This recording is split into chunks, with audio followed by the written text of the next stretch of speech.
Hello everyone. In this particular video we're going to be covering the upper extremity musculature and the upper extremity vasculature. The upper extremity musculature and the upper extremity vasculature. For our Rutgers lab students, please have the Lab 7 upper extremity musculature handout in front of you, and also have the brachial arteries, the superficial brachial veins, and the brachial plexus drawings in front of you. You want to have those references in front of you, that way you can see these structures as I point them out.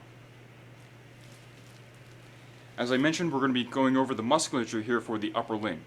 I'm not going to be covering the functions for these muscles, those are already written for you in the handout. I'm going to try and keep the video as efficient as possible here. So again, if you want to see the function for a particular muscle, just pause the video and it will be right there for you in the handouts. As we go through here, please be patient. There will be times where I'll have to adjust the camera itself, adjust the camera stand, the zoom level, and the lighting. So again, please be patient. I'm going to be moving the camera around here between both of the cadavers. Okay?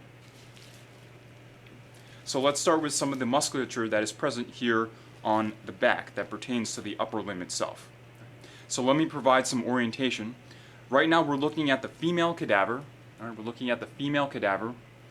The body is currently lying in a prone position so that the face, along with the belly, they're in direct contact with the surface of the table here, so that the back is exposed to us here. Right? So the back is exposed to us. Okay? We're going to be looking at the muscles that are on the left side here. All right, so again, let me just provide a little bit more orientation. So the feet are down in this direction. Okay? The head is up here. Okay? This is the left side of the body. The right side of the body would be over there. And right where my hand is here, almost out of frame, my hand right there is approximately at the median plane, approximately at the midline of the body. So again, going beyond it, over there, beyond that median plane in this direction, you would be over on the right side of the plane, of the body. All right, but again, we're going to be over here on the left side, and we're going to start looking at the muscles that we have here. So we're going to be in that Lab 7 handout. So the first muscle that we want to look at is going to be the latissimus dorsi, and it's going to be this muscle that we have right here. All right, so this is how it sits in the body. It's been cut inferiorly so that we can go ahead and move it out of the way like so, but again, this is how it sits. So it occupies really the superficial aspect of the lower part of the back here, all right, the latissimus dorsi. It travels up towards the axilla and eventually attaches near that bicipital groove on the humerus. All right, so again, this is going to be the latissimus dorsi, this muscle here. Latissimus dorsi. If we keep going through your handout there, the next muscle that we're going to encounter is going to be this one right here, and that's going to be the teres major. All right, the teres major. To provide a little bit more orientation, the bone that we're looking at right here is the scapula itself. All right, this feature right here at the very bottom is the inferior angle of the scapula. Here is the medial border of the scapula right here. And the spine of the scapula is right here. Again, we're looking at the posterior side of the body. The posterior side of the body, again, this is the posterior surface. Going away from that inferior angle of the scapula, right, is going to be this muscle right here, and that's going to be the teres major. Teres major. It's going to be directly synergistic to the actions of the latissimus dorsi. It's going to give you the same functions as latissimus dorsi. So again, there's going to be teres major. Right, if we go through the handout, all right, onto the next page there, you're going to have a list of 4 muscles, and collectively we refer to these 4 muscles as the rotator cuff muscles. All right, the rotator cuff muscles. They work together to stabilize the shoulder joint. All right. They help to prevent any kind of injury or dislocation in the shoulder joint itself. So again, we're going to be looking at the rotator cuff muscles here. The first one we want to look for is going to be the supraspinatus. We want to use a bony feature here to help us gain some reference, and it's going to be this feature right here. As I mentioned, that's going to be the spine of the scapula. All right, the spine of the scapula. If we look just superior to that, while remaining on the posterior surface of the scapula, this muscle that we can partly see right up here is going to be the supraspinatus. All right, supraspinatus, that one right there. Okay. Supraspinatus. The next one on our list is going to be the infraspinatus. We're going to find this directly inferior. All right, so again, inferior is in that direction. The feet are down there. Here's the spine of the scapula. If we look inferior to it now, below it, we can find this muscle that's right here, sitting on the infraspinous fossa of the scapula here, and that's going to be the infraspinatus muscle. All right, infraspinatus. Infraspinatus. If we go beyond one more time, just below the infraspinatus muscle, we're going to find this muscle right here, and that's going to be the teres minor. All right, teres minor. Teres minor, that one right there. And again, just below it there is going to be the teres major, and right here is the latissimus dorsi going out. Okay, latissimus dorsi going out here. Okay. The last muscle that we have for the rotator cuff muscles is going to be the subscapularis. Now, from this perspective, we're not going to be able to see it readily, right? But it's going to be a muscle that's located on the anterior surface of the scapula bone itself. So really, the way we would indicate it is by reaching in like this, right? In like this. So where the tips of my fingers would be, I'm palpating the anterior surface of the scapula itself, and that's exactly where we would find the subscapularis. Right? So supraspinatus, infraspinatus, teres minor, teres major, and then latissimus dorsi. And then the one that's not visible here, again, is going to be the subscapularis, located on the anterior surface of the scapula bone itself. Okay. We're going to go on over towards the anterior side, over towards the male cadaver. Again, please be patient. I need to move the camera here. And then we're going to keep going through the handout, and we're going to look at the pectoralis major and then the deltoid muscle. So again, we want to locate the deltoid muscle here. This is going to be our true shoulder muscle, which is right here. As you see in the notes, the deltoid muscle is going to be comprised of 3 functional heads. All right, 3 functional heads. We're going to have an anterior head, a middle head, and then a posterior head. All right, so this portion of the muscle that's visible to us right here, that's going to be the anterior head. All right, the anterior head. A portion of it is going to be coming off of the clavicle right here. Right, the clavicle right there. So that's going to be the anterior head right here. Right. This portion of the muscle right here, that's going to be the middle head of the deltoid. Right, the middle head of the deltoid. And then the part of the muscle that's approaching from the posterior aspect of the body here, right, from this angle right here, that's going to be the posterior head of the deltoid. Right, the posterior head of the deltoid. And those 3 heads are going to converge right down in here. They converge right down in this direction towards the deltoid tuberosity. Okay. Actually, let me provide a little bit of orientation. So we're on the male cadaver here.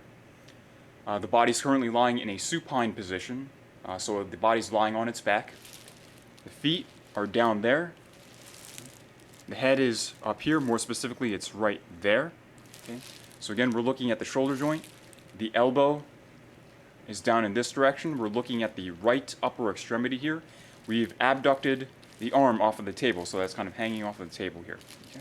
So again, there's the deltoid, anterior head, middle head, and then the posterior head back here. All right, so again, they're all kind of converging at that deltoid tuberosity right down here on the humerus itself.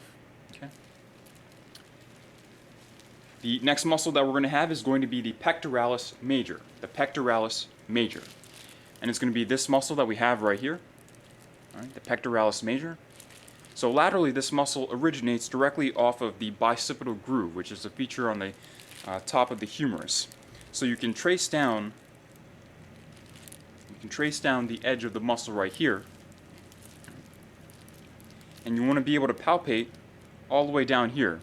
So this is where the pectoralis major is originating, and sure enough, right where the tip of my finger would be, you can palpate where that bicipital groove is. You can palpate the bicipital groove. That's where the muscle's originating. All right, so it goes out and it fans across the chest itself. It fans out across the chest. So it's going to be comprised of 3 functional heads. All right, so right here we're going to have the clavicular head with fibers oriented in this direction. All right. This portion of the muscle that we have right here, that's going to be the sternal head with fibers oriented in this direction. And then we're going to have the abdominal head for the pectoralis major oriented in this direction. Right? The fibers are oriented in this direction. Okay. So again, that's going to be pectoralis major, clavicular head, fibers are like this, sternal head right here, fibers are like that, and then the abdominal head fibers are going like this. Okay. The next muscle we want to locate is going to be the subclavius. Right? The subclavius.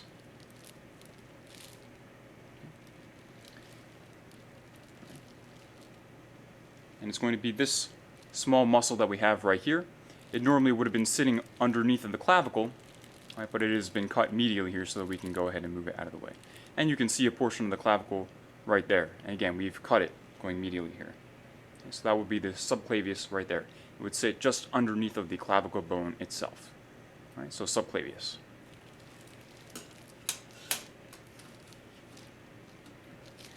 Let's go on to the anterior aspect of the arm here. Okay.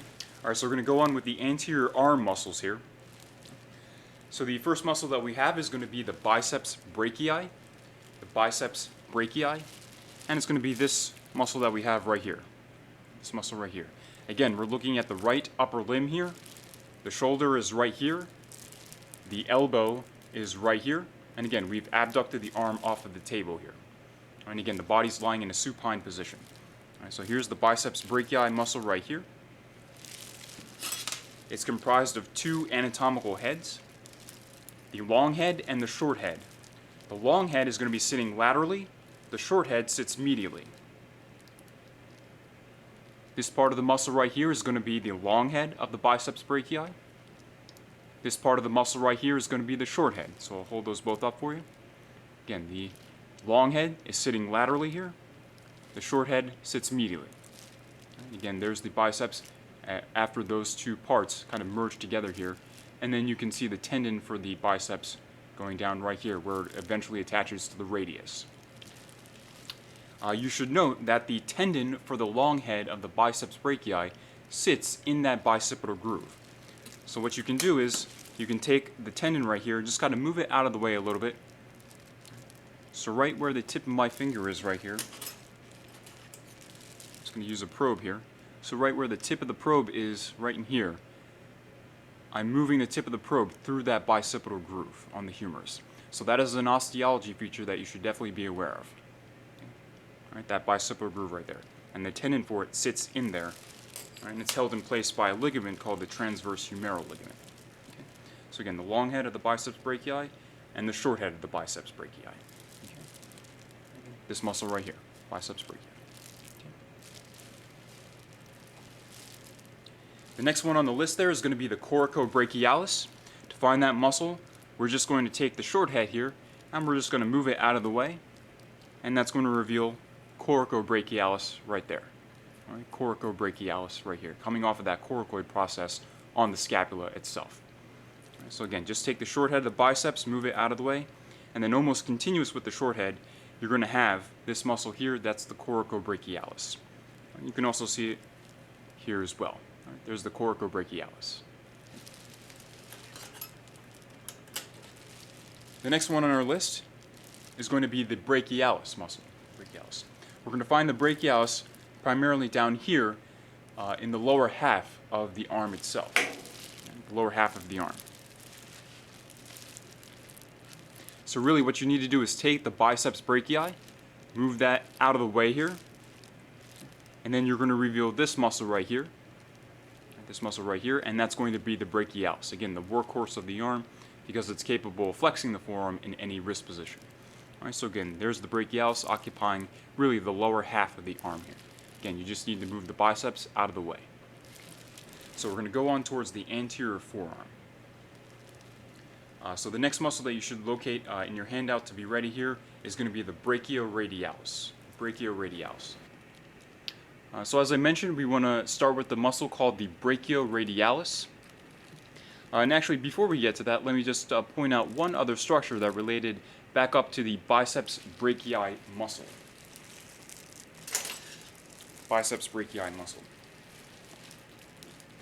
So when you follow down the tendon for the biceps brachii, which is right here, right, so right here you can just see it, the very end of the tendon for the biceps brachii muscle. There's a little piece of fascia that kind of comes off of it right here. I'll hold it up.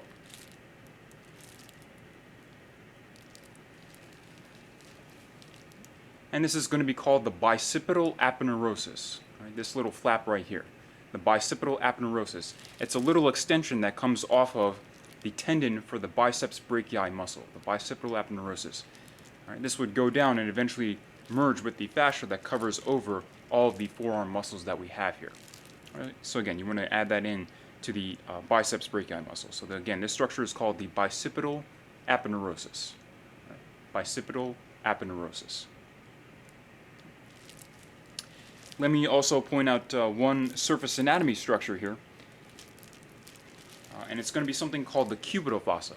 Now you can think of the cubital fossa superficially, but we can also define it here right on the body, seeing the deeper structures as we have it here. So again, let me provide the orientation. So we're on the male body here, it's lying in a supine position. We're looking at the anterior forearm. The elbow is right here.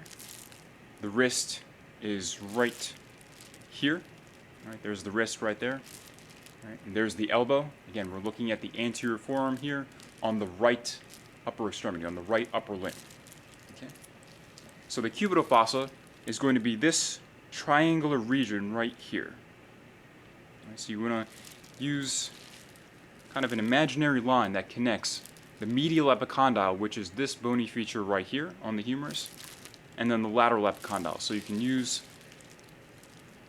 this line that would be right about here, kind of as the base of the triangle.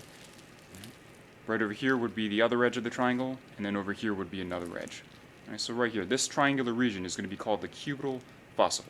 So you can think of it in terms of these structures, these deeper structures, or you can also think of it superficially as well. So this triangular region that's right in here.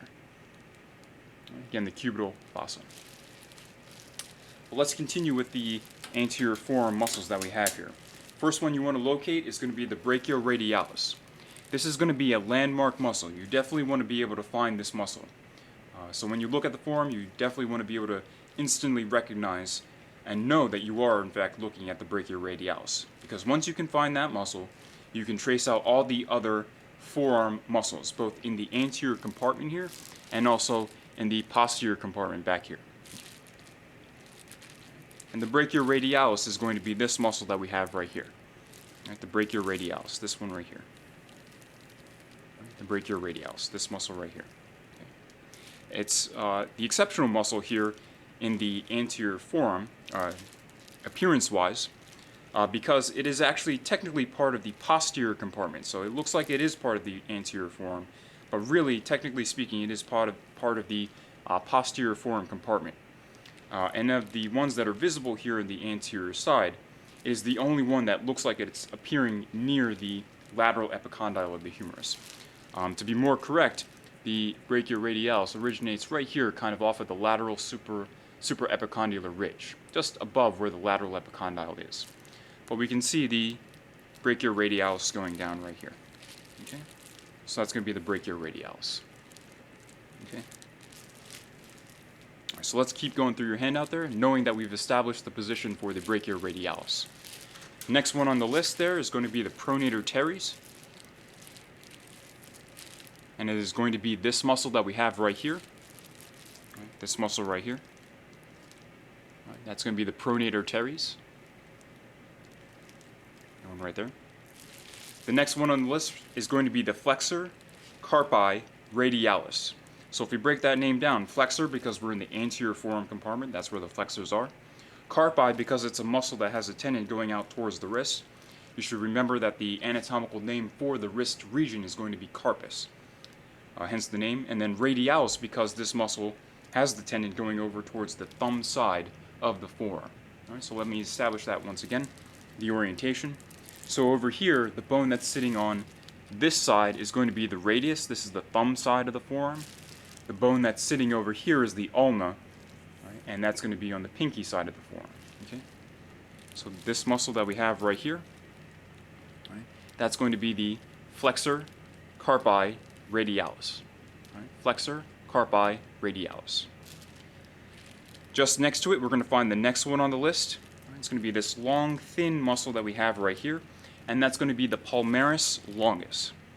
Palmaris longus. This one right here. Palmaris longus. If we go over once more. So I'm actually going to skip the next one on the list, but go down to the bottom there of that page, and you're going to find this one right here,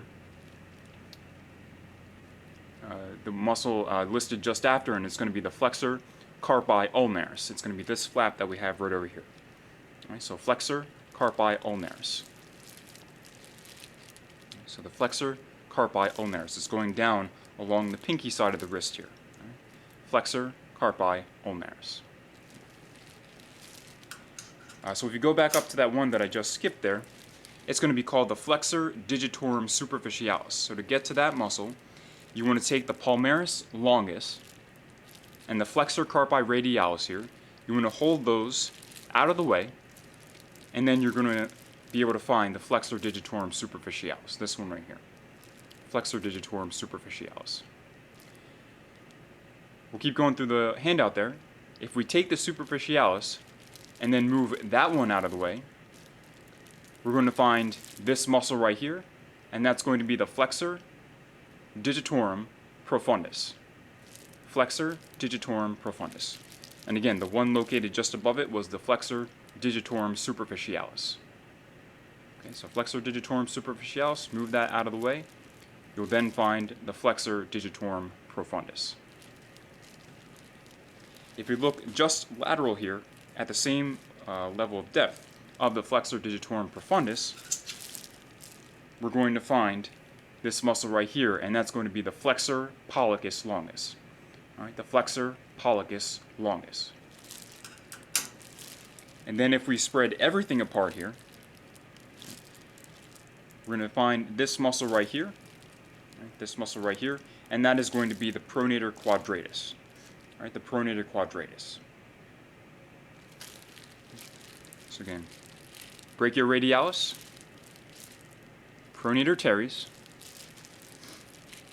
flexor carpi radialis, palmaris longus, flexor carpi ulnaris, all the way on the outside here.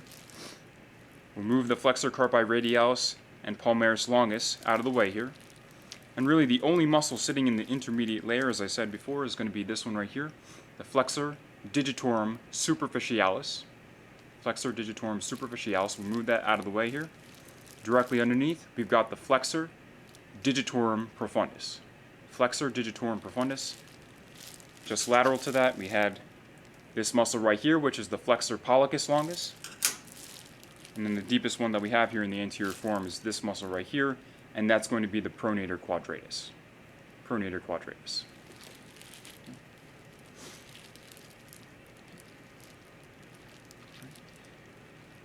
Let me go over towards the posterior forearm here.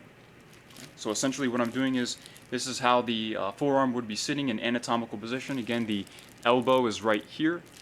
The wrist is down here. You've got an anterior perspective here of the forearm. If you pronate it like this, we're going to have a view of the posterior forearm muscles, the extensor muscles. Okay. The extensor muscles. So one thing you should note in terms of the osteology is that those anterior forearm flexor muscles, just about all of them, come right off of this bony feature right here, which is the medial epicondyle. Most of them are originating off of that. The extensor muscles, most of them originate either at or near the bony feature that's right here, which is the lateral epicondyle. Right, that's where their common origin point will be. Okay? All right, so let's start looking at these muscles that we have here in the posterior forearm. So let's once again reestablish where the brachioradialis is. It's going to be this muscle right here, brachioradialis. Let's set that one aside. That way we won't confuse it with anything else. Okay. Right. Next, we're going to have the extensor carpi radialis longus and brevis. Right. The extensor carpi radialis longus and brevis. The longus is going to be superficial to the brevis, and the longus will have a longer tendon. Okay, so we've set brachioradialis aside here. This muscle that we have right here, so you can see the muscle belly for it right here, the muscle belly for it right here, and we can see the tendon going all the way down here. That's going to be the extensor carpi radialis longus. Extensor carpi radialis longus. If you take that muscle and move it aside here, directly underneath you're going to find this muscle right here, and that's going to be the extensor carpi radialis brevis. And you can see the muscle belly for the brevis right there. And that's going to be extensor carpi radialis brevis. All right, so the brevis goes out towards the third metacarpal. The longest will go out towards the second metacarpal, right there. Okay. If we keep going along here, next muscle that we have is going to be this one right here. Right, that's going to be the extensor digitorum, right, the extensor digitorum muscle. Just next to it, we're going to have this thin muscle right here, and that's going to be the extensor digiti minimi. Right, the extensor digiti minimi is going to go out and operate only on the fifth digit. Extensor digiti minimi. And then all the way over here on the medial aspect, we're going to have this muscle right here, and that's going to be the extensor carpi ulnaris. Right? Extensor carpi ulnaris. This one over here. Extensor carpi ulnaris.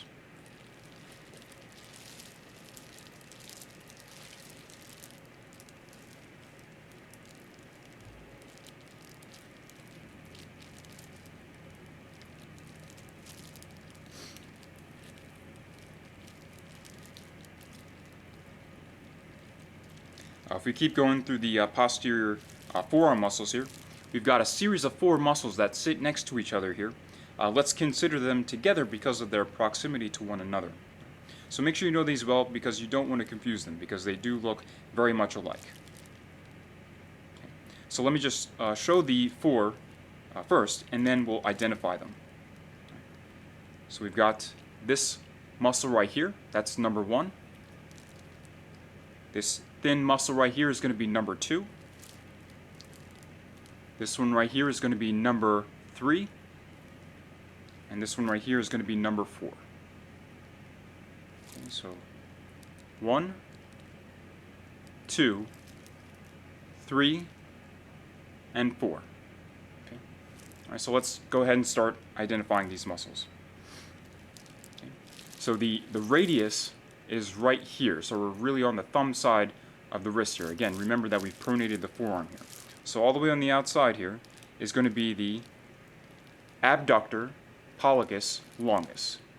Abductor pollicis longus. So there's the muscle for it. You can see the muscle for it right here. And the tendon for it is going out towards the base of the pollex, the base of the thumb. And there's the tendon for that muscle right there. So again, the abductor pollicis longus, there's the muscle for it. And you can see the tendon for it going out right there. The second muscle, all right, after the abductor pollicis longus, is going to be this one right here. This is number 2. This is going to be extensor pollicis brevis, this one that I'm holding right here.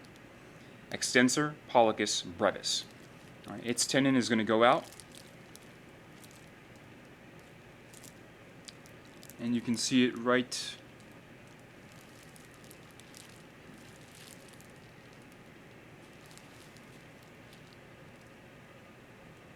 see it right here. I do apologize, the zoom level is causing it to blur a little bit, but you can see just a little bit right there. Alright, so the extensor pollicis brevis right there. Okay. That third muscle that we have is going to be this one right here. That's going to be the extensor pollicis longus. Extensor pollicis longus.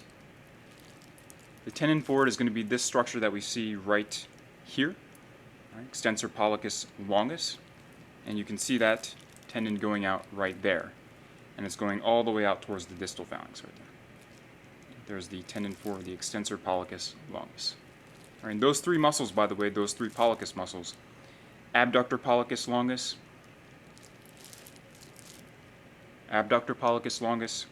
extensor pollicis brevis, and the extensor pollicis longus, they're forming the borders of that anatomical snuff box, that surface anatomy feature that you may have discussed in class.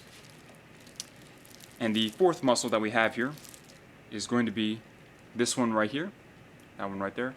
That is going to be the extensor indicis, right? Extensor indicis. This is the only one of these 4 that goes out towards the second digit, this one right here. Okay. It's going to go out towards the second digit right there.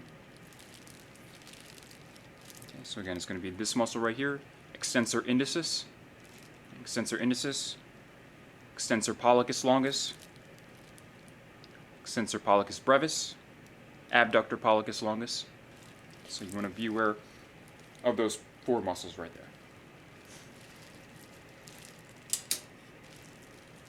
The next one we want to discuss here is going to be called the supinator muscle. The supinator muscle. So to find this particular muscle, what you need to do is first locate this muscle, which we discussed before, the pronator teres, that one right there, right? Pronator teres. Right? So you want to trace down that muscle right here to where it's attaching on the radius, right at that spot there. Okay? So you want to mark that spot right there.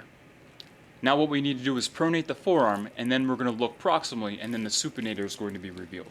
All right, so right where my thumb is, that's where the pronator teres is attaching. We're going to go ahead and pronate the forearm here. Okay. And then this muscle that's kind of revealing itself right here, right where my thumb is, right here, that's going to be the supinator muscle. Okay, so that's going to be the supinator right there. Okay, so again, you need to pronate the forearm in order to reveal that particular muscle. Again, that's going to be called the supinator.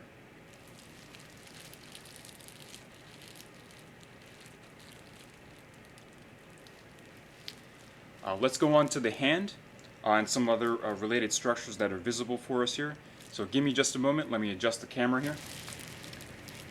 Before we start discussing a few of the muscles here, let me just show you a few of the other structures that are visible now that the hand is dissected out.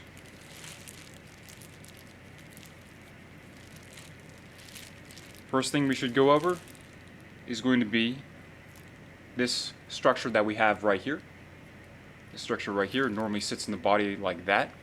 And again, we're looking at the right upper limb here. We're looking at the palmar aspect, the front of the hand, the anterior side of the hand. So this structure that we're looking at right here is going to be the palmar aponeurosis. The palmar aponeurosis. Palmar aponeurosis. It's just basically a thickening of the deep fascia that sits here in the palm of the hand itself. All right, so the palmar aponeurosis. Another thing that's visible for us is going to be something called the flexor retinaculum. You can think of the flexor retinaculum as kind of the lid, or the ceiling, if you will, to the carpal tunnel itself. So the flexor retinaculum has been cut in half here, right down the middle, so I'll be able to show you the 2 edges that would have matched with each other to form that entire flexor retinaculum. So this little wedge that's kind of sticking out right here, all right, this little structure right here, and then over here on this side, it would be this thing right here. Right, this structure that I'm holding right here. That would be the other edge of the flexor retinaculum, and again, it would have matched up with this. Those 2 edges, they would have matched up with each other, but again, it's been cut straight through the middle here so that we can reveal the contents of the carpal tunnel itself. All right, so you can actually take the structures that are sitting in the carpal tunnel, kind of move them around here. So one thing that you can actually try on your own is to, push a finger into that carpal tunnel like that, and what you can palpate here are the carpal bones themselves. And the carpal bones, they form the base of the carpal tunnel itself. What you should be aware of are the structures that go through the carpal tunnel. So we have the flexor digitorum superficialis that goes through carpal tunnel. We've got the flexor digitorum profundus, this muscle here. We also have the flexor pollicis longus, this single tendon that's going right through there. So those are the 3 muscles that go through the carpal tunnel. We also have a major vessel that goes through the carpal tunnel. We'll discuss it a little bit later when we talk about the brachial plexus. And it's going to be this vessel that we have right here, which goes underneath of the flexor digitorum superficialis muscle, and it is called the median nerve. This vessel right here, that also goes through the carpal tunnel. Okay? So you should be aware of those structures. Another thing I do want to point out is something called the extensor retinaculum. We're going to find this on the posterior side, on the posterior forearm here. So you can see this There we go. This sheath that we have right here, this sheath right here that I'm touching with the tip of my thumb right here, right, and that's called the extensor retinaculum. It helps to hold the extensor tendons down in place here. Okay. So again, the extensor retinaculum, this structure right here, right, helps to hold down the extensor tendons. Right, but let's go back over to the muscles of the hand here, and we'll start looking at these. Let me just point out a few of the surface anatomy structures that we have here. So on the hand, we've got two structures that are on the opposing sides. So over here, so this is the thumb, the first digit. At the base of the thumb, we have these little hills that kind of stick out on either side of the hand. So at the base of the thumb, we've got this structure here. And then over on the pinky, we're going to have a little hill that sticks out over here. Those are the eminences. The one that is on the thumb side over here, that is called the thenar eminence. Right, the thenar eminence. The one that is on the pinky side over here, that's going to be called the hypothenar eminence. Right, so hypothenar eminence on the pinky side, the thenar eminence over there on the thumb side. Okay. Those two features stick out because there's a group of muscles in each eminence that kind of stick out, and that's what causes the skin there to kind of form that contour of that little hill that you find on both areas. Okay. So again, this is going to be the thumb right here. This is the first digit. Right over here is going to be the fifth digit, the pinky. All right, so in each one of those eminences, all right, so again, this is going to be the thenar eminence over here, all right, this group right over here, and then over here we're going to have the hypothenar eminence. What you need to remember is that we're going to have an abductor, a flexor muscle, and an opponens muscle in each one of the eminences. All right, so an abductor, a flexor, and then an opponens muscle in each one of the eminences. Let's start over here. All right, again, we're on the thumb side, so this is going to be the thenar muscles. These will be the thenar muscles right here. This one right here, as I said, on the outside is going to be the abductor pollicis brevis. The abductor pollicis brevis. This one right here. Abductor pollicis brevis. Just inside of that, we're going to find this muscle right here, and that's going to be the flexor pollicis brevis. Flexor pollicis brevis. And then for the opponents, you would really have to take the abductor here, move it out of the way, and then deep to the abductor, you're going to find this muscle right here that's deep, that I'm touching with the tip of the forceps right there. That's going to be the opponens pollicis. Right? Opponens pollicis. If we go over here towards the hypothenar eminence, right, again, we're over here near the pinky. Right, there's the pinky. We're at the base of the pinky right here. So this group of muscles, those are the hypothenar muscles. All the way on the outside, we're going to have the abductor digiti minimi. Abductor digiti minimi. Just inside of that, we're going to have the flexor digiti minimi. Flexor digiti minimi. And then if we move both of those, this muscle that we have right here, that's going to be the opponens digiti minimi. Opponens digiti minimi. Opponens digiti minimi. Let me just go back. I may have skipped a muscle here. So that one that's at the very beginning of the hand muscle list, it's going to be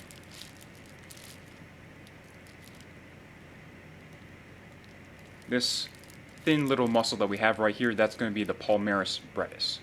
All right, the palmaris brevis. And you can see that it's kind of continuous with the palmar aponeurosis. All right, so again, you want to be aware of this muscle right here, and that's going to be the palmaris brevis. But let's keep going through your list there. All right, so we saw the thenar muscles and then the hypothenar, right, the hypothenar muscles.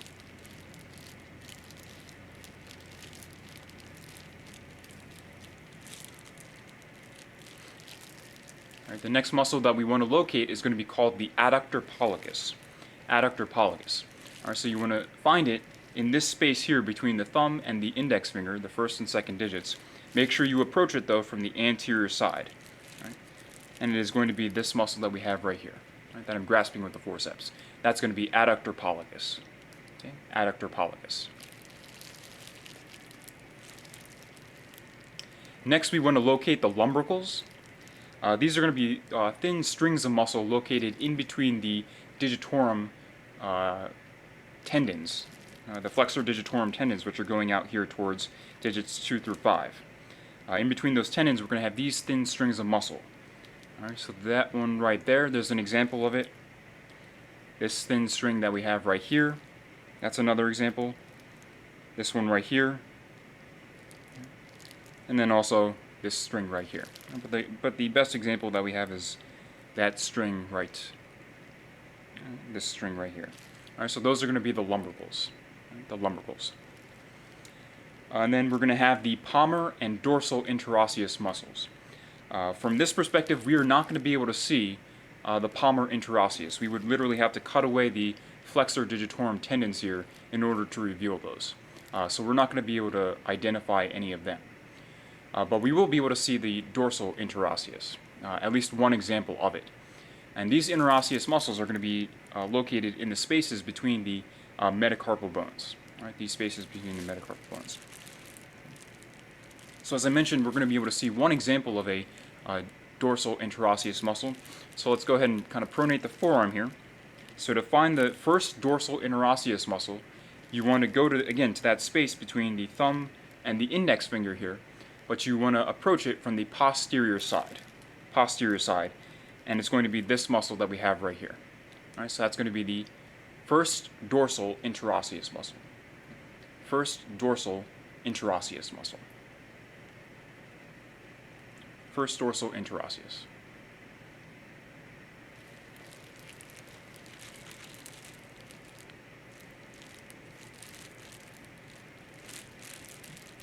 There's one other thing I do want to point out here, and this relates to the tendon arrangement for the flexor digitorum superficialis and the flexor digitorum profundus. So as you may have heard in class regarding those structures, so as your lab instructor told you in class, the flexor digitorum muscles are going to be going out and operating on digits 2, 3, 4, and 5. Okay, so digits 2, 3, 4, and 5. Okay. Now the flexor digitorum superficialis is a muscle that has tendons going out towards the middle phalanges, the middle portions of your fingers, right, the middle portions of those digits. The profundus is a muscle that has tendons going out towards the distal phalanges, which are where your fingertips are. Okay. So I just want to show the arrangement here. Right. So when you're looking at these tendons proximally, you will obviously see the superficialis tendon on top of the profundus tendon, coursing on top of it, going out towards the middle phalanges here. Right. But as the superficialis tendon approaches those middle phalanges, what's going to happen is there's going to be a perforation, an opening, a hole, if you will, in that superficialis tendon.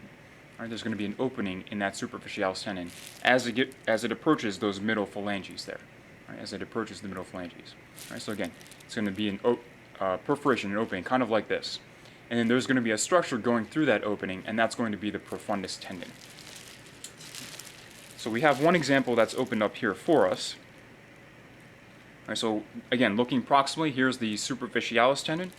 Let me just hold that out of the way here. Just underneath, we've got the profundus tendon right there. Right? So if you follow out the flexor digitorum superficialis tendon right here, just beyond this spot where I'm holding it, there's going to be that perforation, that opening. So what you can do is you can take the forceps and you can actually insert it into that opening right there. Right? So that opening right there, into which I'm putting the forceps. So there's the perforation right there. Right? And there's a structure that emerges through that opening, right, through that perforation, and it's this thing right here, and that is the profundus tendon right there. Right, so let me just see if I can give you a lateral view here. Right? So again, there's the profundus tendon right there. It's traveling through that perforation right there to go out towards the distal phalanges right there. Okay, so again, the profundus tendon, this thing that I'm holding right here, it's going to go out towards the distal phalanges for each of the digits 2 through 5. Okay. All right, so let's continue with the posterior arm muscles here. One other thing I do want to point out, we did mention it before, but we have a little bit of a better view of it here, Again, here's the posterior head of the deltoid. Right? The posterior head of the deltoid. Alright, so again, we're still in the male body here. We're still in the right upper limb. I've now moved the arm so that it's kind of sitting on top of the body here. So we're kind of really looking at the lateral aspect. Anterior would be here, posterior over here. Again, we're looking at the right upper limb. Okay. So again, there's the posterior head of the deltoid. But let's focus on the primary muscle that's here in the posterior arm, and that of course is going to be the triceps brachii. Triceps brachii. It's made up of 3 heads, as implied in the name. The one that's sitting right here, that's going to be the lateral head of the triceps. Right? Lateral head of the triceps brachii. If we move that one aside, this large portion that's right here, that you can kind of get your finger around, that's going to be the long head, all right, the long head of the triceps brachii. The long head of the triceps brachii. It, by the way, is the only one that extends beyond the shoulder joint because it attaches on the scapula. Right, so again, the long head right here of the triceps brachii. So again, it's this large portion right there, right, the long head. And then kind of deep and in between the two is going to be the medial head, or the middle head of the triceps. Okay, the medial head, right in here. So you reach kind of deep and in between those couple of muscles right there. Next muscle we have is going to be something called anconeus. And it's going to be this one that's right here. So this muscle that's right here. All right, that's going to be the anconeus muscle right there. So again, that will be anconeus right there. It's going to be a weak synergist to the triceps. Right, so it helps to extend the forearm at the elbow there. Okay. Right, so again, that'll be anconeus. That small little muscle that we can see right there. Okay. Let me just point out one more surface anatomy structure.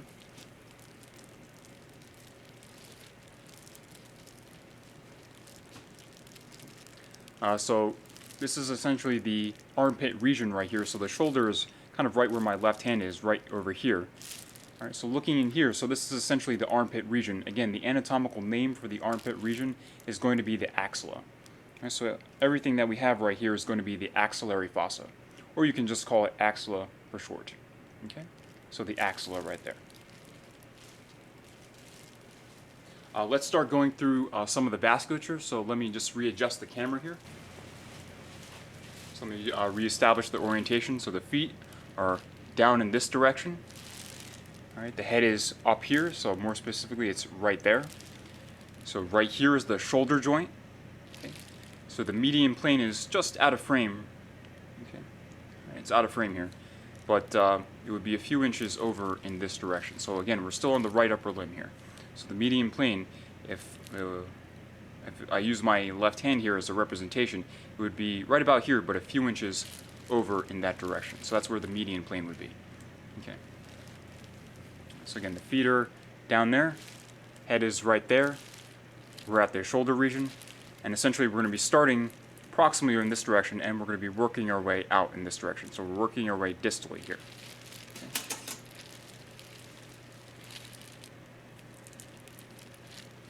So our starting point is going to be the subclavian artery. Okay. Subclavian artery.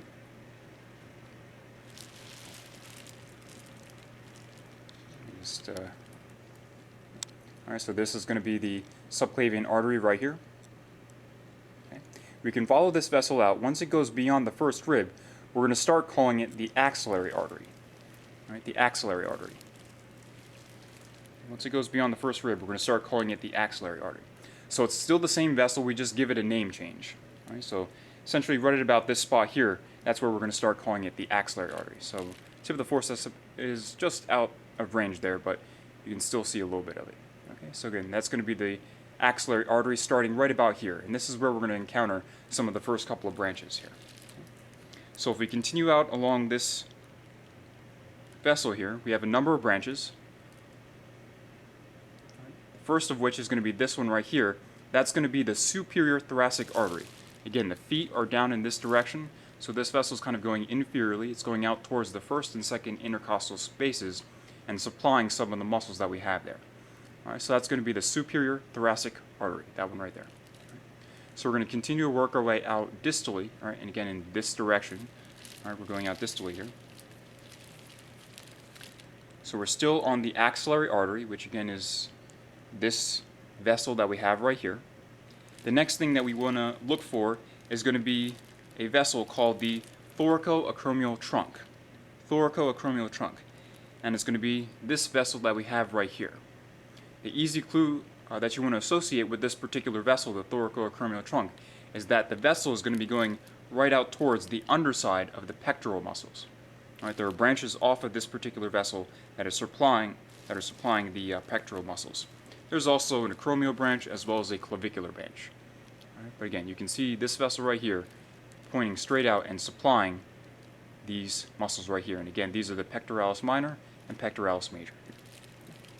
If we look directly opposite to that, we're going to find this vessel right here, right, and that is going to be the lateral thoracic artery. All right, lateral thoracic artery. The clue that you want to use to help you identify this particular vessel right here is going to be this muscle that we discussed in the first half of the semester, and that's the serratus anterior. So you can see that the lateral thoracic is going right down here towards that lateral thoracic. Towards the serratus anterior muscle right here. All right, so use the lateral thoracic, again, this vessel right here. It's going to be coursing out towards the serratus anterior muscle. Okay.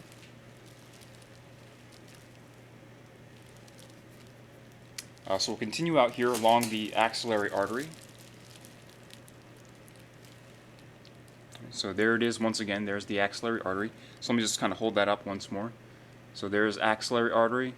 There it is again. We saw those three branches coming off of it there. There's the axillary artery once again. And we can follow it down right here. So right at this spot where I'm holding it, there are three branches that are coming off of the axillary artery. All right, three branches. There's one that heads inferiorly here. All right, it's going to be this vessel right here. That's going to be your subscapular artery. All right, that's going to be your subscapular artery. That one right there. All right, subscapular artery.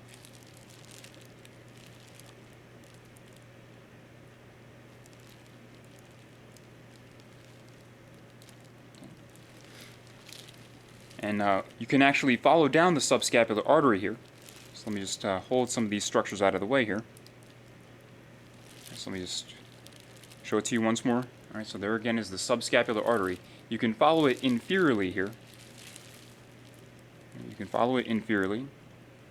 All right, so we can pick it up right here. So right where I'm holding it with the forceps, all right, that's the very bottom of the subscapular artery, and it's actually going to split into a couple of branches. This one right here continues inferiorly in that direction. Okay, it's continuing inferiorly. This vessel that I'm holding with the forceps is called the thoracodorsal artery.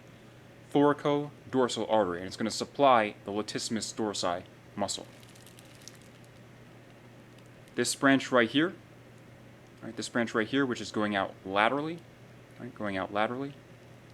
Again, this branch right here, that's going to be called the circumflex scapular artery. Circumflex scapular artery. That's going to go out towards the back, really towards the posterior side of the scapula, and supply some of those rotator cuff muscles that we saw before. All right, so again, thoracodorsal artery, and there's the circumflex scapular, and they are both coming off of the subscapular right there, and you can see that split right there. Okay, so I know that's not on your drawing there, but please do add that in, all right, since it is visible here. Okay. If we go back up to that spot where we saw the subscapular coming off of axillary, again, right here, if we then take that vessel and hold it down, we're now going to be able to find both of the humeral circumflex arteries. So we're going to have the anterior and posterior humeral circumflex arteries. The thinner one of the two, and really from this perspective the more superficial one, is going to be this one right here, and that's the anterior humeral circumflex. Right? Anterior humeral circumflex. Okay. It's going to be crossing anteriorly across the surgical neck of the humerus. Right, so the anterior humeral circumflex. Let me reach in here with the forceps. That vessel right there is going to be the posterior humeral circumflex, just over the forceps right there. All right, the posterior humeral circumflex. That's going to go behind the surgical neck of the humerus. All right, so again, you really need to kind of reach in here to access it. All right, so there's the anterior humeral circumflex. reach behind it, and you're going to find this vessel right here. That'll be the posterior humeral circumflex. Those two are going to go out and anastomose with each other on the other side of the humerus, over on this side over here. Okay? Kind of supplying some of the tissue that we have on the lateral shoulder. Okay? So those are the branches that we have coming off of the axillary artery here. Right? So we're going to continue down, and really once we have the axillary artery going beyond the inferior border of the teres major muscle, we're going to start calling it the brachial artery. And this is the vessel kind of continuing out right here. Right? Since we actually do have the camera right here in the shoulder region, let me just point out one thing that pertains to one of the primary superficial brachial veins. So if you have that drawing, go ahead and take that out. The superficial brachial veins. And the vessel I want to highlight here is going to be the cephalic vein. So what I'm really going to be showing you here is really the most proximal portion of the cephalic vein that's visible here for us. So I'm going to be able to show it to you in the forearm in just a second.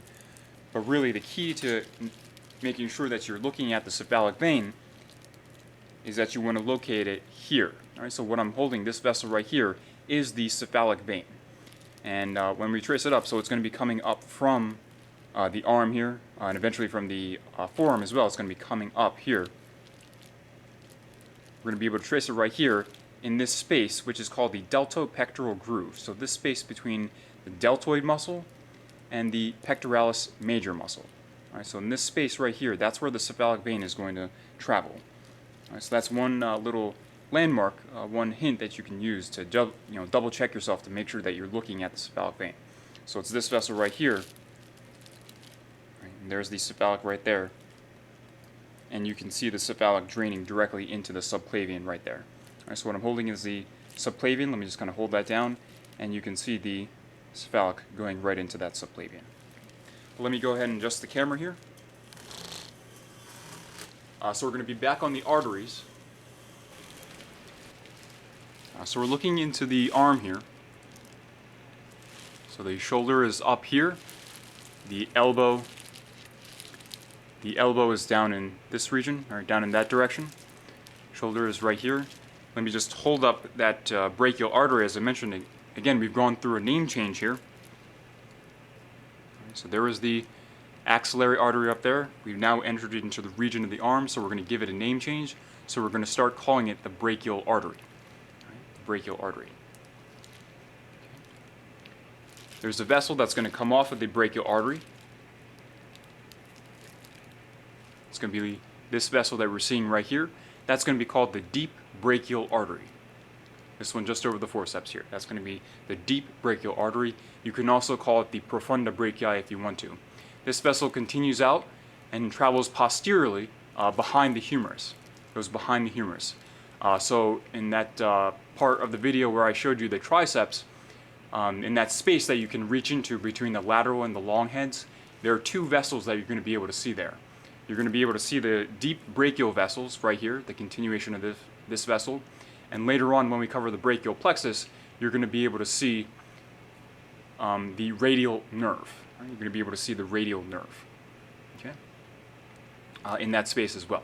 We'll come back to the radial nerve a little bit later on, but here we can see the deep brachial artery. So you can follow down the brachial artery here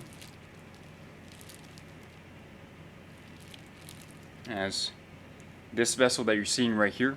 One other thing that we can point out is the arrangement of the vessels, specifically the arteries relative to their accompanying veins down here. And this is represented on the brachial arteries drawing in that box that you see at the bottom of the page. So really starting in the brachial region and then going distally, essentially the arrangement is that we're going to have an artery, and then on either side of it we're going to have the accompanying veins. So right here we have the artery, and then these dark lines that you're seeing on either side. So I'm holding one right there. That's going to be a brachial vein. And then over here in the opposing side, we're going to have one as well. This dark line that you're seeing right up there. Okay, so they're just traveling on either side of the brachial artery there. Right, so those are the accompanying veins that are going around the brachial artery right there. All right, so you can trace down the brachial artery here to this spot right here. Let me just move the bicipital aponeurosis out of the way here.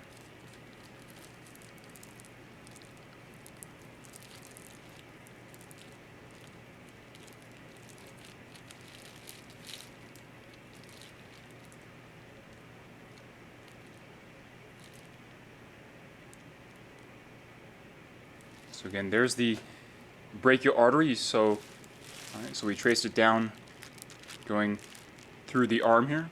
All right, so again, we're still in the right upper limb. Shoulder is up there. This is the elbow joint right here. The wrist would be down in this direction. We've abducted the arm off of the table. All right, so we've traveled down the brachial artery here. So right where I'm holding it there, just beyond this spot, we're going to see that the vessel is going to split into a couple of branches. All right, so this one over here, which is going over towards this side, which is the thumb side of the forearm, where the radius is, that's going to be your radial artery. All right, that vessel right there. And you can actually trace this vessel going all the way down the forearm here.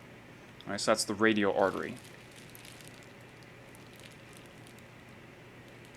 This one right here, which is going out towards the pinky side of the forearm, which is over here, that's going to be your ulnar artery. All right, that's going to be the ulnar artery. Okay, that'll be the ulnar artery. There is another little branch that does come off here, so make sure you don't confuse it with anything else. It's this thin little branch right here. That's called the radial recurrent artery. We didn't cover that, but just make sure that you don't confuse it with anything else. All right, but there are other arteries that are here off of the brachial artery that we haven't discussed.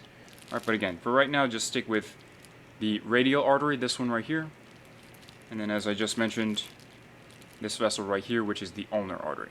All right, so it's bifurcating there essentially. All right, so two branches going out like this into the ulnar and then the radial artery. All right, so ulnar artery going in this direction, and then the radial artery going out in this direction. Okay. We can also point out some of the veins that are over here as well. Okay, so as I mentioned before, I kind of pointed out the cephalic vein, and you can actually see the cephalic vein right here. All right, so there's the cephalic vein. It comes off of the dorsal venous network off of the back of the hand. So we can see the cephalic vein going up right here. We can trace it up going right here. And we can see the cephalic vein going up right here. So this is on the superficial brachial veins drawing. So you can look at it there. So there's the cephalic vein. It has a little bit of an accessory branch right here, the accessory cephalic. Veins will be highly variable from person to person, so we'll see these vessels sometimes. So let's just set that one aside here, and we'll just focus on the main cephalic. All right, so it's going to be this vessel again that we saw right here, going up in this direction right here, and you can trace it going all the way up the arm here. And again, you want to be able to trace it to that spot that I showed you before in the deltopectoral groove. Okay. Another primary vein that goes up the length of the upper limb here is going to be this vessel that we're seeing right here. This is going to be the basilic vein.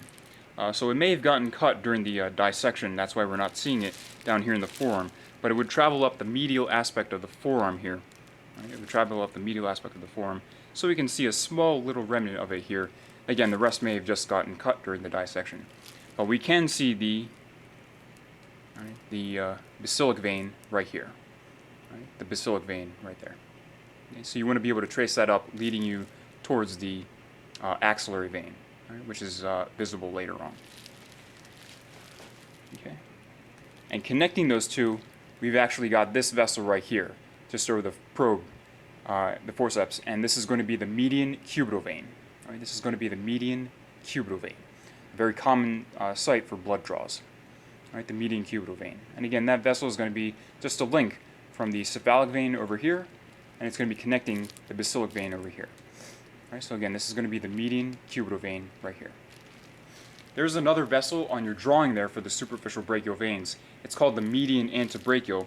It's actually not quite visible. It's actually really not present here at all on the body, but it would just be a thin little string kind of coming off of the median cubital, heading down in this direction, as you would expect, right down the middle of the forearm there.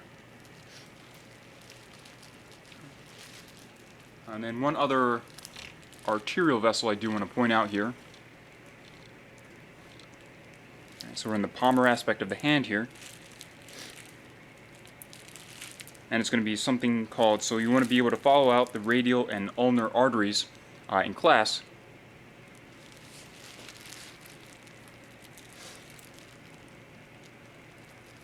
And also during your review session, be sure to trace down those radial and ulnar arteries. They will eventually lead you out towards this, this vessel right here that can be seen in the palm of the hand. All right, this vessel right here. All right, and this is called the superficial palmar arch, this little loop that you're seeing right here, this little curve vessel right here. All right, so that's called the superficial palmar arch. Superficial palmar arch. All right, so be aware of that vessel as well. And then coming off of it, you're going to have some metacarpal arteries, and then beyond that, you'll have the digital arteries as well. So give me a moment, let me adjust the camera here, and then we'll start going over some of the brachial plexus. Alright, so let's start going over the brachial plexus. Let me again provide some orientation. The feet are down there. The head is right up here. The midline of the body is approximately at this level, right where my hand is. That's where the median plane, the midline of the body, is right about there. And we're going to be tracing out the brachial plexus going distally. So we're going to be going out in this direction. So laterally, or distally you could say, going out in this direction. Right, going in that direction. So the brachial plexus itself is comprised of several major regions. We're going to have the roots, starting medially here and then working our way out. We're going to have the roots, then we'll have the trunks, then the divisions, and eventually later on we'll see the cords and the peripheral branches, the peripheral nerves. Alright, so let me start with the roots here. So we're going to be starting right along the median plane, right along that midline of the body here. So here we've got C5, right? C5, C6, C7, C8, and then T1. All right, so going from a superior to inferior perspective, again, we've got C5, C6, C7, C8, and T1. All right, so those are the roots of the brachial plexus. C5, C6, C7, C8, and then T1 right there. All right, so again, these are the spinal nerves emerging away from the spinal cord. So it's not the entire spinal nerve, it's actually more specifically the anterior rami of the spinal nerves themselves. That's what we're looking at. So C5, C6, C7, C8, and then T1. All right. The next region that we have are going to be the trunks, found about this level right here. So an easy way to locate the trunks as well as the roots is to actually use this vessel which we have right here, and this is the subclavian artery. So if you can locate the subclavian artery right here, just look superior to it and you're going to find these three trunks right here. And then just going immediately, you're going to immediately find, all right, the roots of the brachial plexus. All right? So we're going to have three trunks. So we've got the superior trunk right here. So C5 and C6 merge together to form that superior trunk right there. C7 emerges by itself. It doesn't merge with anything else. And it's just the continuation of C7 is referred to as the middle trunk right here.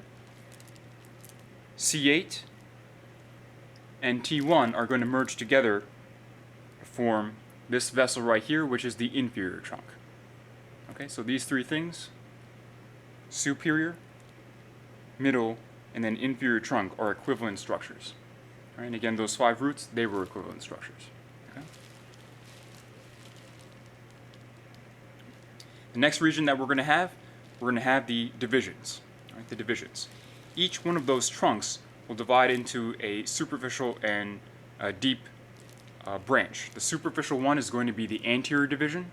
The posterior branch is going to be, the deeper branch, I'm sorry, will be the posterior division. Okay, so let's go through those. All right, so here's the superior trunk. There is the anterior division of the superior trunk. And there is going to be the posterior division of the superior trunk. All right, so the anterior division and the posterior division right here. I know there's another vessel right here that's kind of coming off of the superior trunk. We did not cover this in class, but I'll just kind of point it out for you. This is called the suprascapular nerve. This comes off of that superior trunk. So be sure not to confuse it with any of the divisions here. It's another vessel that does come off of the brachial plexus, and it innervates the supraspinatus and infraspinatus muscles. All right, so that would be the suprascapular nerve. So be sure not to confuse it with the divisions. All right, so again, we've got the superior trunk right here dividing into that anterior and posterior division right there. Anterior division, and then the posterior division.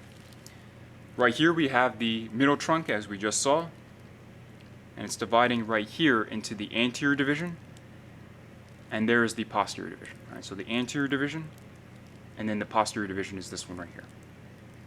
This was the inferior trunk right here. It's going to split into two. There is going to be the anterior division right there, and just behind it we've got the posterior division here. All right, so the anterior division, and then the posterior division right here. All right, anterior division, and then posterior division. So again, anterior and posterior division of that inferior trunk right there. Okay. All right, so the anterior divisions of the superior and middle trunks will continue out and merge together to form the lateral cord. The anterior division of the inferior trunk is going to continue out by itself, leading you towards the medial cord. And then all three of the posterior divisions are going to merge together to form the posterior cord itself.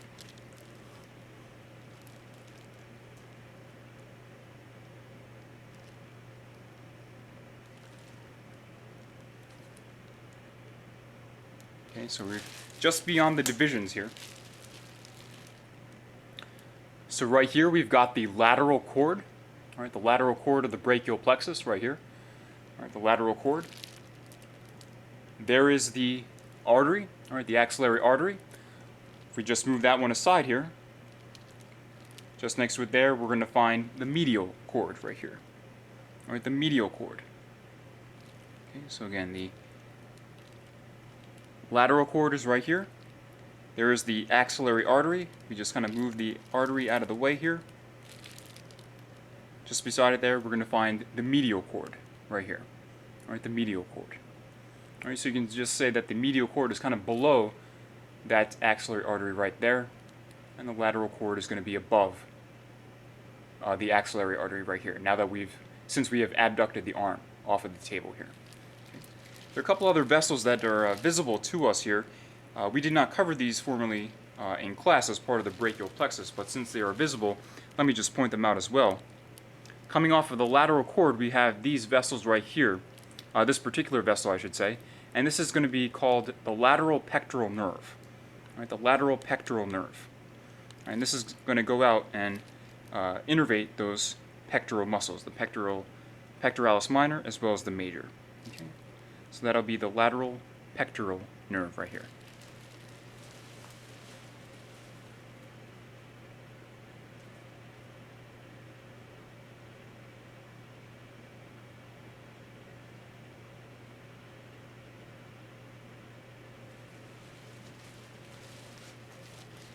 So again, the lateral pectoral nerve right here.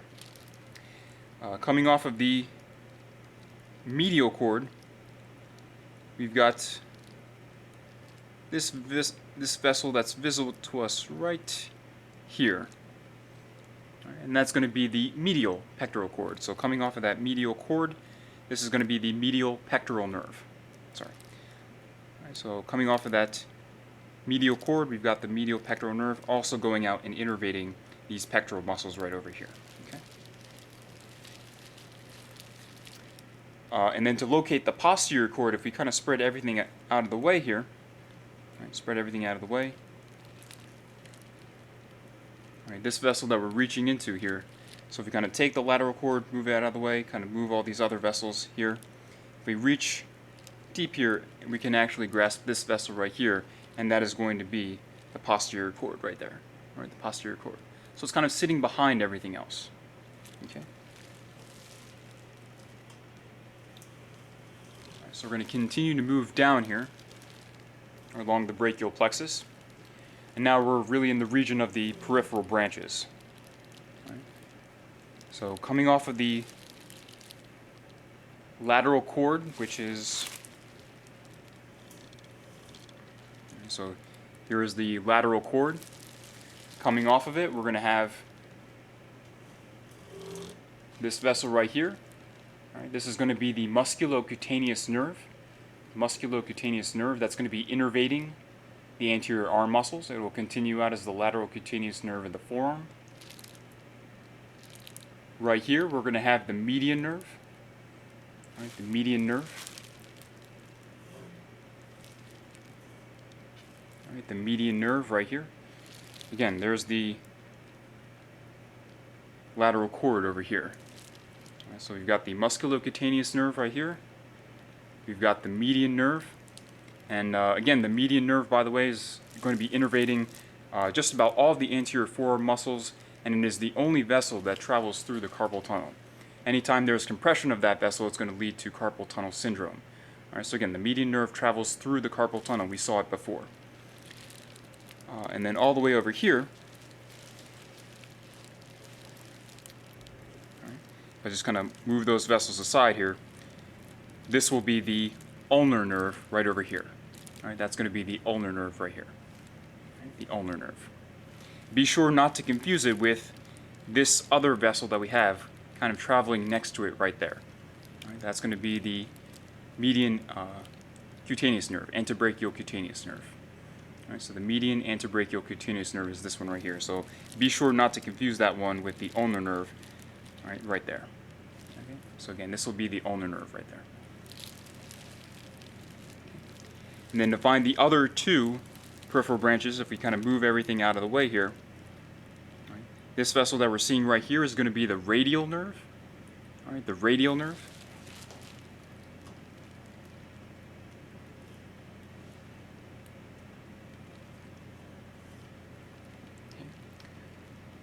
This is going to be the radial nerve, which is coming off of that posterior cord. So that posterior cord is right here. Right, so there's the posterior cord that I'm grasping with the forceps. This is going to be the radial nerve coming off of it. And this branch right here, which is kind of diving into the axilla itself, is going to be the axillary nerve. And that's going to be the axillary nerve, and then right here we have the radial nerve. And the radial nerve continues down the arm. It actually wraps posteriorly behind the humerus, and as I mentioned before, you're going to find it right alongside the deep brachial vessels when you look in between the heads of the triceps. So that's where you can continue it, and you will eventually be able to follow out the radial nerve, the superficial branch of it, just underneath the brachioradialis muscle. So that covers the brachial plexus. There's one other vessel, I'm sorry, for the arteries that I forgot to mention. Let me just show that to you one more time. I'm sorry, I forgot to show it to you in the forearm, so let me just cover that for you here. Okay. So we saw the ulnar artery right, up in here. So we saw the ulnar artery going over in this direction. It disappears underneath of these flexor muscles that you're seeing right here. There's a branch that comes off of it, and it's called the common interosseous. If you follow out the common interosseous, it splits into two, into an anterior and posterior interosseous artery. So of those three interosseous vessels, the only one that's going to be visible to us is called the anterior interosseous artery. The anterior interosseous artery. So to find that one, what you need to do is, first you want to locate the pronator quadratus, which is this muscle right here, and then this vessel right here that you see going right towards it.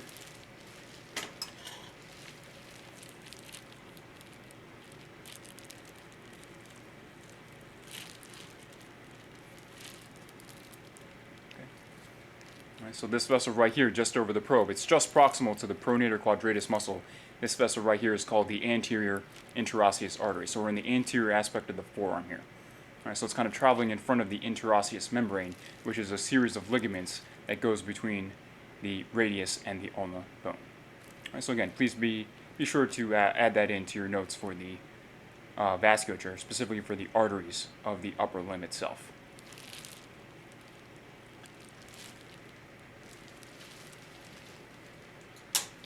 Thank you for watching.